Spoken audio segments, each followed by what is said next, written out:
නවතින්න. කුමටද නිර්දෝෂී සතුන්ට වදහිංසා පමුණවන්නේ? ඒ ශ්‍රමණය අපේ මාර්ගයෙන් ඉවත් වෙනු. ප්‍රාණය අහිමි කිරීමෙන් මිස ඔබට මාර්ගයෙන් මා ඉවත් කළ නොහැකි. පළමුව මට පවසන්න. මේ නිර්දෝෂී සතුන් ඔබ කුමටද රැගෙන යන්නේ? මේ සතුන් බිලි පූජාවක් පැවැත්වීම සඳහා. ඔබ මේ සතුන්ගේ මරණයෙන්ද ශාන්තියක් පතන්නේ? ඒද ඔබගේ ධර්මය? එසේනම් මේ සතුන් බිලිදීමට පෙර අවශ්‍යයි නරබිල්ලක් දීමට මගේ ධර්මයට අනුව. කවුරුන්ද නරබිල්ල? මම? මම ඔබේ නරබිල්ල. කුමක්ද බාධා ව්‍යර්ථය? අප ඉටු කරන්නේ අපේ කර්තව්‍ය. අපගේ මහරජු බොහෝ විශාල යාගයක් කිරීමටයි සූදානම්. ඔහුට එය පැවැත්වීමට මේ සතුන් අවශ්‍යයි මේ මොහොතේ. කුමක්ද ඒ ධර්ම පිළිවෙත? ඔහුට කුමක්ද හිමිවන ශාන්තිය මොවුන් බිලි වූ පසුව?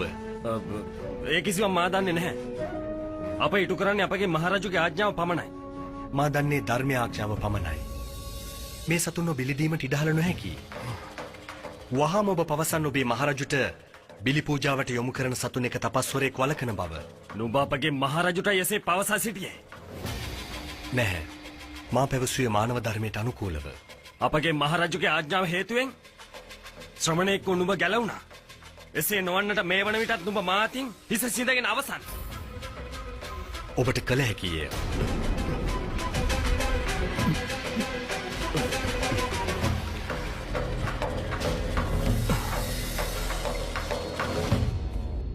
තපස්වරයෙක්? ඒ පුවතද ගෙනාවේ? මහරජුනි ඔහු අපගේ මාර්ගය අවහිර කළා. කෙසේවත්ම ඒ සතුන් මැරීමට නොදෙන බව පැවසුවා. මෙය මගධ නරේෂ් බිම්බිසාරයන්ගේ රාජ්‍ය. කිසිදු බියක් නොමැතිව කවරෙක් දෙසේ පැවසුවේ. ඔහු කිසිවකට බිය නැහැ මහරජුනි.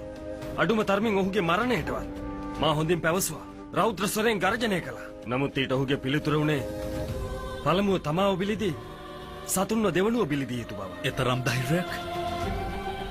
එසේනම් ඔහුව හම්වීම අවශ්‍යයි. සියලු වැසියන් දකීවි මගධ නරේෂ් බිම්බිසාරයන්ට එරෙහි වූ තපස්වරයෙකුට අත් වූ ඉරණම. මහරජුනි, හිසයි සිඳලිය යුතු.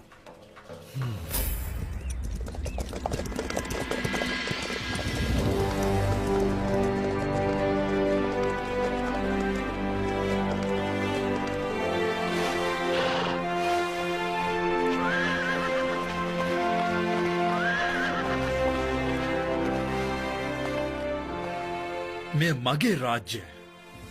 මෙහි පවතින්නේ මගේ අනසක. අසංඛ්‍යයක් රාජ්‍ය බිහිවී අසංඛ්‍යයක් රාජ්‍ය බිඳී ගියා. හටගත් සියල්ලක්ම අවසානයේ වෙනසුණා. නුඹට අවශ්‍ය අපට ධර්මය උගන්වන්නටද? මට අවශ්‍ය ධර්මයේ නාමයෙන් සිදුවන මේ අධාර්මික ක්‍රියාව ඔබට අවබෝධ කරවීමට. යම් හේකින් තපස්වරයෙක් නොවුණා නම් නුඹේ බිලි පූජාවයි මෙහි සිදු කරන්නේ. තාපසේකුගේ හිස සිඳීමේ පාපයෙන් අද දින ඔබ මා මුදා ගන්නවා. නුඹට අද මම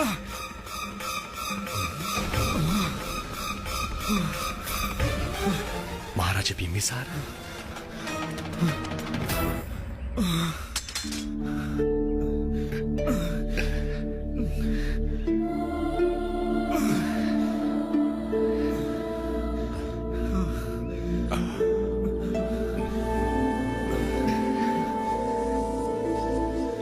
සිද්ධාර්ථ ඔබ තපස්වරයෙක් කෙතරම් පාපයක්ද සිදුවන්නට ගියේ? ඔබ රැකිය යුතු මගේ ජීවිතය පමණක් නොවේ. ඔවුන්ගේ ජීවිත නැසීමත් පාපයක්. කොතරම් අසරණ දෝ.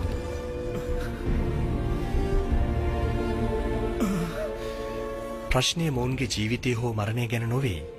ප්‍රශ්නය ජීවිතය සහ මරණය අතර චක්‍රයෙන් මිදෙන මාර්ගයක් සෙවීමයි. එයයි උතුම් සතුට මා සොයා යන. නැතහොත් මේ තිරිසන් සතුන් මෙන්ම අපටත් කිසිවක් නොදැනයි මිය යාමට සිදුවන්නේ. මේ සිදුවන්නේ නිර්දෝෂී සතුන්ව නිකරුණේ මරා දැමීමක්. මහරජ මෙයින් සිදුවන්නේ තව තවත් පව් රැස්වීමක්. මේ සතුන්ව බිලි දෙන්නේ ඔබ දෙවියෙකුටද? හීන දීන ලාමක යක්ෂයෙකුටද? කුමන ධර්මයකද ඔබට අසරණ සතුන් මෙසේ මරා දැමීමෙන් සතුට උදාවන බව පැවසෙන්නේ?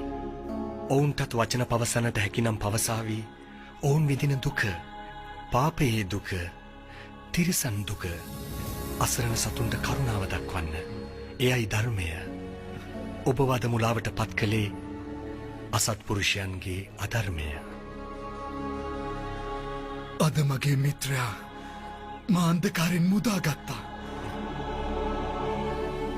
අද සිට මගදේමේ කිසිදු බිලි පූජාවක් කිසිදු සත්ව ඝාතනයක් සිදු කිරීම සපුරාතහ නම් වනවා. ඒ රාජනියෝගයක්.